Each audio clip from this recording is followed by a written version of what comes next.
देहरादून से इस वक्त की बड़ी खबर सामने आ रही है, जहां देहरादून के सीनीवाला में हुआ बड़ा हादसा। सड़क हादसे का मामला आया सामने। 3 व्हीलर से टकराई बस में बैठे 2 लोगों की मौत, कई लोग हुए घायल। बता दें, बस में सवार थे बच्चे, महिला और बुजुर्ग। सभी घायलों को पहुंचाया ग्राफिक एयर अस्पताल। ये दर्दनाक हादसा हुआ है और इसके बारे में जानना चाहेंगे और पुष्टि करना चाहेंगे कितने लोग अभी इस वक्त किस हालात में हैं। देखिए, सिंगलीवाला के पास एक बस का एक्सीडेंट हुआ था। इसमें बस पलट गई थी।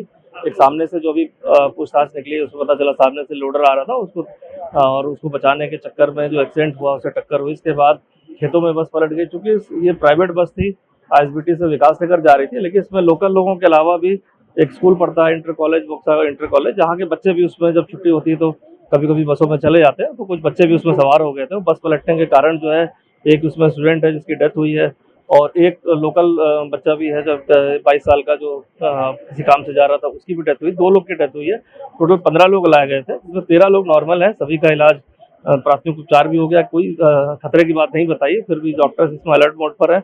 जो भी इलाज की जरूरत है वो सारी चीज यहाँ पर अटेंड की जा रही है। जानना चाहेंगे आपसे कि इस हादसे के बाद जिस तरीके से तेज रफ्तार बसें चलती हैं, लोकल बसें, उनकी रफ्तार को धीमा करने के लिए क्या कुछ किया जाएगा? देखिए, डेफिनेटली 2 चीजें हैं। कहीं ना कहीं हादसे का जो कारण होता है, कभी कभी ड्रंक एंड ड्राइविंग देखते हैं हम, कभी देखते हैं ओवर स्पीड होती है, और कभी कभी नेचुरल वे में होता है कि जैसे इसमें भी देखने को मिल रहा है, थोड़ी रफ्तार तेज थी, कंट्रोल नहीं कर पाए सामने से व्हीकल को, और एक रोड इतनी चौड़ी नहीं थी, उसको संभाल नहीं पाया और काटने के चक्कर में बस गिर गई। जैसा अभी प्राथमिक हमारी जो इन्वेस्टिगेशन या टेक्निकल टीम द्वारा बताया गया है इसमें।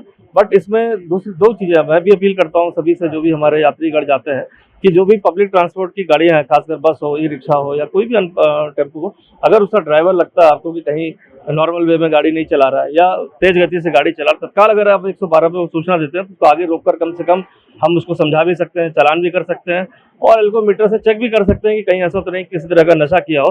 तो सभी से अपील भी रहती है कि ऐसी कोई चीज़ अगर अनियंत्रित रूप से कोई ड्राइवर चला रहा है, उसका लगता है कि ड्राइविंग ठीक से नहीं कर रहा है पब्लिक ट्रांसपोर्ट, तत्काल इसकी सूचना दे, तो मुझे लगता है वो भी एक इफेक्टिव होगा। साथ ही साथ पुलिस और हादसा टल सकता है। साथ ही साथ पुलिस और जो आरटीओ की है, इसकी और इन्फोर्समेंट की कार्रवाई की जरूरत है, जिसके लिए मैंने सभी को भी निर्देश दे दिए। मैंने देखा कि जिस तरीके से यहाँ पर परिवार भावुक था, क्योंकि दुख की घड़ी थी, लेकिन ऐसे में पुलिस प्रशासन पूरी तरीके से परिवार वालों को दिलासा दे रहा था। मैंने देखा आपके चेहरे पे भी मुझे एक भावुक होते हुए आप नजर आए, तो आप कहीं ना कहीं रिलेट कर पा रहे होंगे कि आप परिवार वाले कहीं ना कितना दुख होता है जब एक इस तरह से छात्र हो, चाहे युवा हो, और आकस्मिक इस तरह से मृत्यु हो, तो उनके परिवार को जो दुख बैठता है। और खासकर ये पब्लिक ट्रांसपोर्ट को यूज करने वाले 90% लोग पब्लिक ट्रांसपोर्ट यूज करते हैं। खासकर ऐसे बच्चे हैं जो गांव में आते हैं इतनी दूर पढ़ने के लिए, पब्लिक ट्रांसपोर्ट जाते हैं। तो सुरक्षा की जिम्मेदारी देना पुलिस और प्रशासन दोनों का काम है कि वो सुरक्षित आए और सुरक्षित जाएं। और कहीं इस तरह के हादसे होते हैं तो नेचुरल सी बात है, दुख होता है। और कोशिश अब ये रहती है कि आगे इस तरह का भविष्य में ना रिपीटिशन हो, उसके लिए क्या कर सकते हैं, उसी के लिए मौके पर भी जाते हैं, विजिट भी कर रहे हैं, और अपने अधिकारियों को निर्देश भी देते हैं। जैसे कि आपने अभी बताया कि जागरूक रहने की जरूरत है, लोगों को पता होना चाहिए कि जब किसी स्थिति में आए तो उनको क्या करना चाहिए। तो ऐसे में मैं आपसे ये जानना चाहूंगी कि आप लोगों से क्या कुछ अपील करना चाहेंगे इसको लेकर। मैं सभी यात्रियों से जो पब्लिक ट्रांसपोर्ट का प्रयोग करते हैं, यही अपील करूंगा कि आप किसी पब्लिक ट्रांसपोर्ट में बैठते हैं और आपको लगता है कि